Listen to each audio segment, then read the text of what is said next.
पिछले चैप्टर में हमने विभिन्न प्रकार के फलनों के अवकलज ज्ञात करना सीखा, जिसमें कि trigonometric function, inverse trigonometric function और साथ ही साथ पॉलिनोमियल फंक्शन, लॉगरिदमिक फंक्शन और एक्सपोनेंशियल फंक्शन। इस तरह के बहुत सारे फंक्शन थे जिसमें हमने इनके अवकलज ज्ञात किए।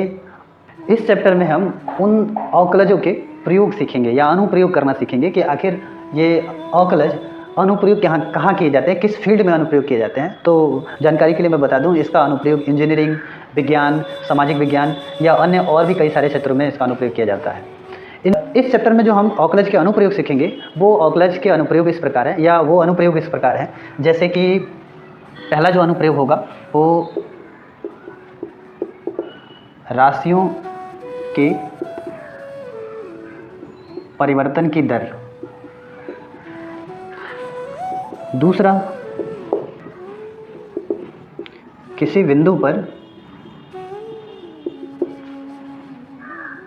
स्पर्श रेखा तथा अभिलंब का समीकरण। तीसरा,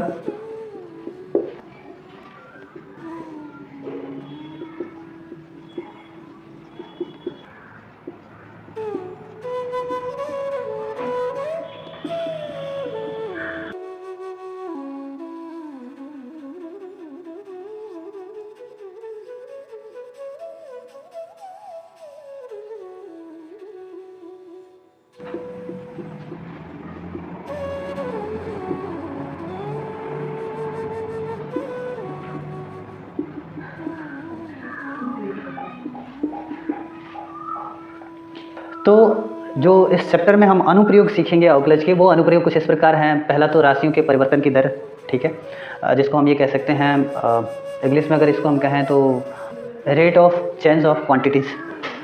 अगला, किसी बिंदु पर स्पर्श रेखा और अविलंब रेखा का समीकरण। कोई वक्र है और उस वक्र पर कोई एक बिंदु, मान लीजिए P है, उस पर जो स्पर्श रेखा खींची जा रही है, इस स्पर्श रेखा का समीकरण कैसे ज्ञात करें, और इस बिंदु पर अभिलंब रेखा या अभिलंब का समीकरण। तो इनके समीकरण ज्ञात करना सीखेंगे या इनके समीकरण ज्ञात करेंगे अवकलज का अनुप्रयोग करके। साथ ही साथ फलन के जो आलेख हैं, फलन के आरेख पर वर्तन बिंदु ज्ञात करने में, यानी वह बिंदु जो ये बताएगा कि किस मान तक कोई फलन ह्रासमान होगा या किस अंतराल में कोई फलन ह्रासमान होगा और कब जो है वर्धमान होगा। वर्धमान और ह्रासमान, जिसको डिक्रीजिंग और इंक्रीजिंग बोलेंगे। साथ ही साथ इसमें हम मिनिमम और मैक्सिमा भी ज्ञात करना सीखेंगे। उसके बाद जो अगला अनुप्रयोग होगा, हम कुछ राशियों के अप्रॉक्सीमेट वैल्यू यानी कि सन्निकट मान ज्ञात करने में भी अवकलन का अनुप्रयोग करेंगे।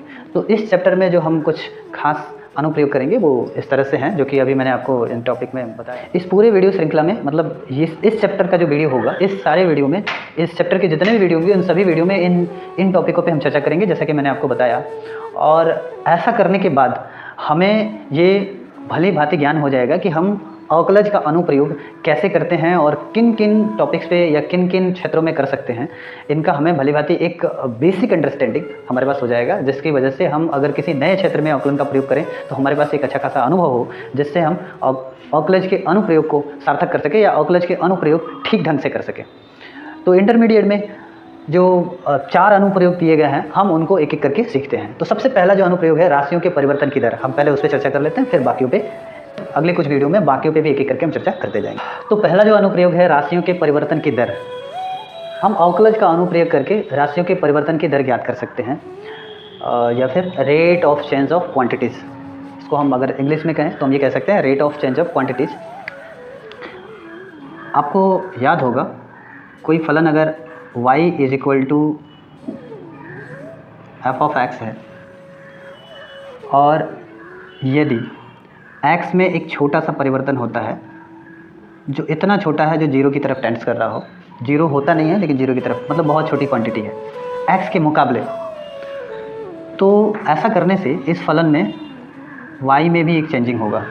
अगर वो चेंजिंग डेल y मान लेते हैं तो हम इस फंक्शन को इस प्रकार लिख सकते हैं कि function x plus del X, function f of x plus del X, यानी x में इंक्रीमेंट हुआ डेल x का, तो y में भी इंक्रीमेंट हो जाएगा डेल y का। ऐसा होगा। अभी इसको इक्वेशन 1 मान लेते हैं और इसको इक्वेशन 2 मान लेते हैं, और इक्वेशन 2 से इक्वेशन 1 को सब्ट्रैक्ट करते हैं। लिख लें हम बाई इक्वेशन 1 एंड 2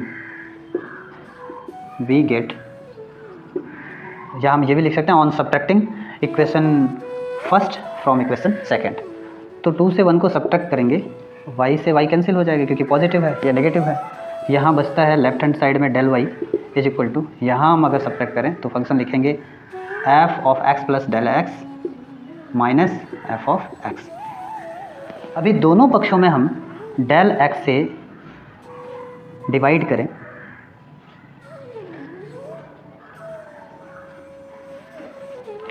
और साथ ही साथ दोनों पक्षों का लिमिट ले लें as del x tends to 0, मतलब जहाँ x बहुत ही छोटा है इसके लिए लिमिट जो होगा इसका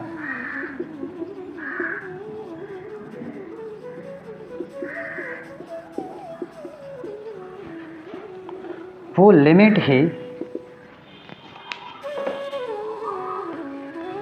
ही राशि y में अंतर राशि x के सापेक्ष, या ये लिमिट ही या ये वैल्यू या फिर आप ये वैल्यू भी लिख सकते हैं, ये वैल्यू ही राशि y में x के सापेक्ष अंतर को दिखा रहा है। यानी कि जैसे जैसे x में del x यानी dx है ना, और del y यानी dy, तो हम अवकलन किसको कहते थे, इसी को अवकलन के बराबर मानते थे ना। और अवकलन में हुआ क्या, y में x के सापेक्ष परिवर्तन की दर या y के परिवर्तन की दर x के सापेक्ष, जहाँ x में परिवर्तन होने के साथ साथ y में भी परिवर्तन हो रहा है, तो ये परिवर्तन की दर x के सापेक्ष है। या यूँ कह लें, इसको साधारण भाषा में समझें तो हम ये कह सकते हैं चाल बराबर दूरी बटा समय।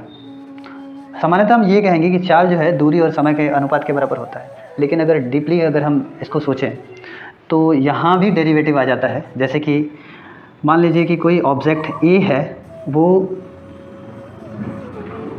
t1 समय लेकर के 4 सेकेंड 5 सेकेंड का समय लेकर के, या 10 सेकेंड या 2 घंटे 3 घंटे, t1 समय, एक वेरिएबल कोई भी टाइम ले लेते हैं, t1 समय लेकर के वो s1 दूरी तय करता है, और t2 समय में वो s2 दूरी तय करता है। यानी इतने समय में इतनी दूरी और इतने समय में इतनी दूरी।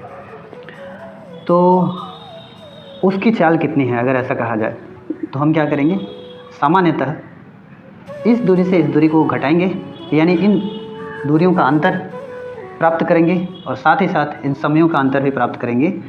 अब ऐसा करने के लिए हमें s2 माइनस s1 लिखना होगा और यहाँ t2 माइनस t1 लिखना होगा, और इस सूत्र में या इस फॉर्मूले में हमें इसको फिट कर देना होगा।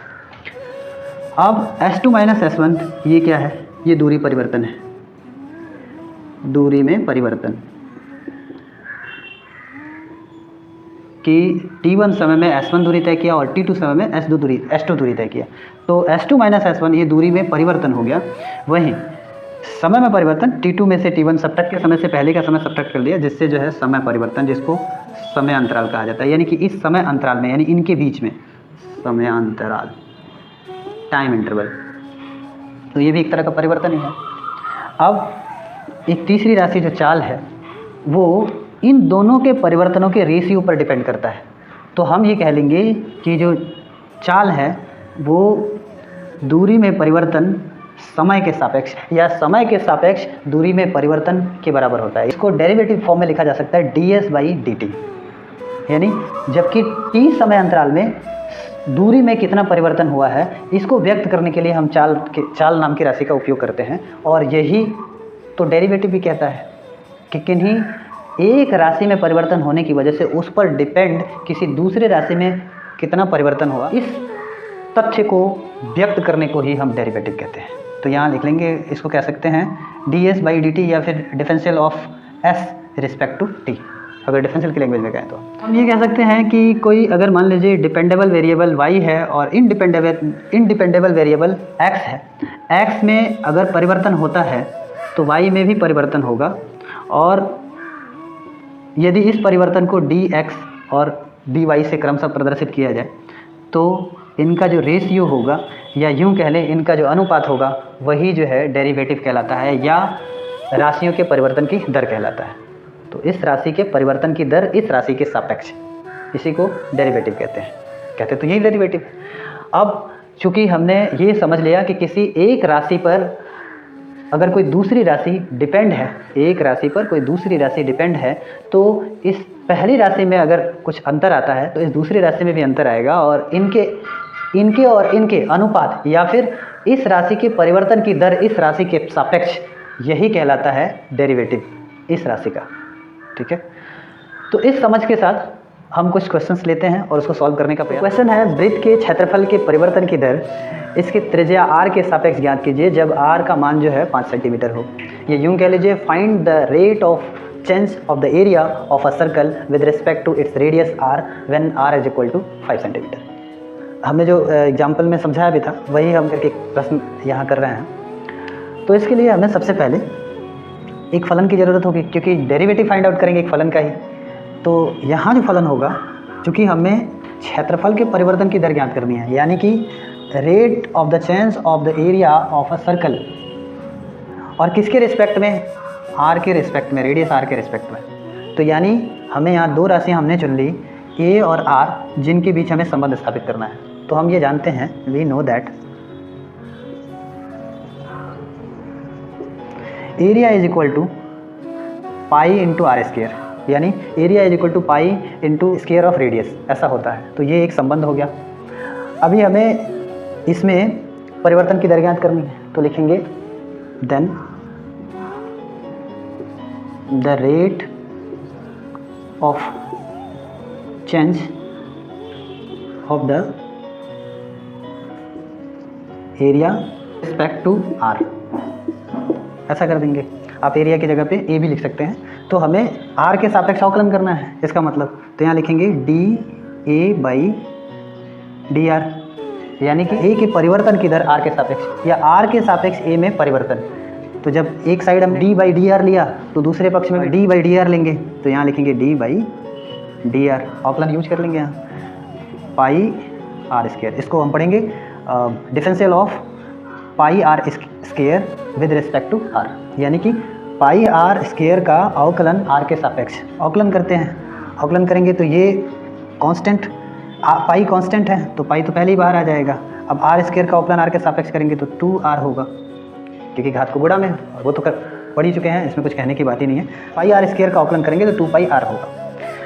अब ये कह रहा है कि अगर r का मान 5 हो तो r के सापेक्ष a की परिवर्तन की दर क्या होगी। तो लिखेंगे on putting r is equal to 5 in the LHS we get, right hand side में रखेंगे, लेफ्ट हैंड साइड में नहीं रखेंगे।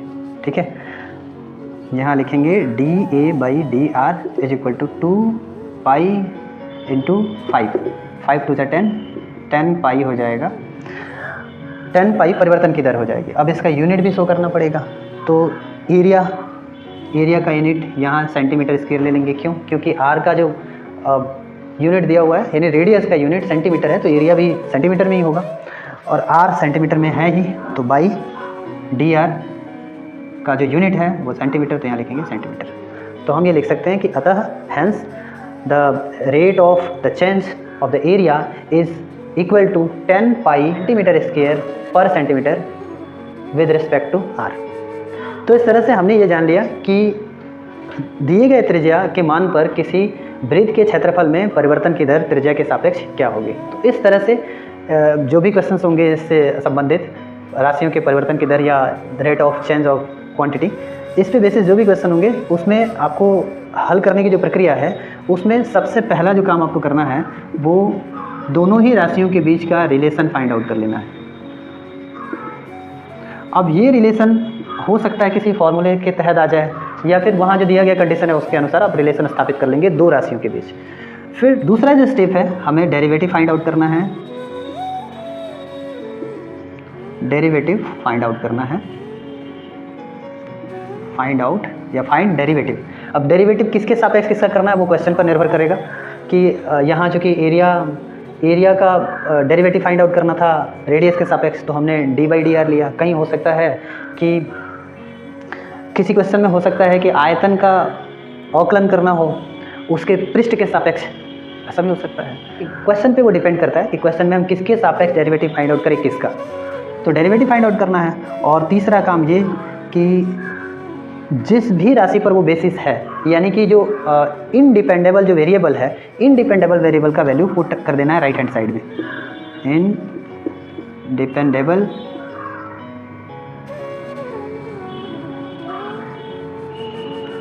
इनडिपेंडेबल वेरिएबल का वैल्यू पुट करना है, ठीक है, जैसे कि हमने यहाँ किया। और इस तरह से ये 3 स्टेप जैसे ही आप करेंगे तो आप परिवर्तन की दर ज्ञात कर पाएंगे।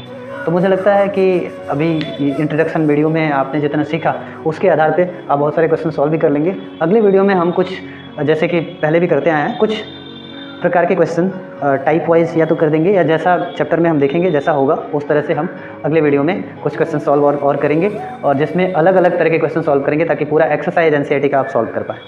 तो इस वीडियो में इतना ही, मिलते हैं अगले वीडियो में इस पर बेसिस, इस टॉपिक पर बेसिस कुछ और क्वेश्चन के साथ।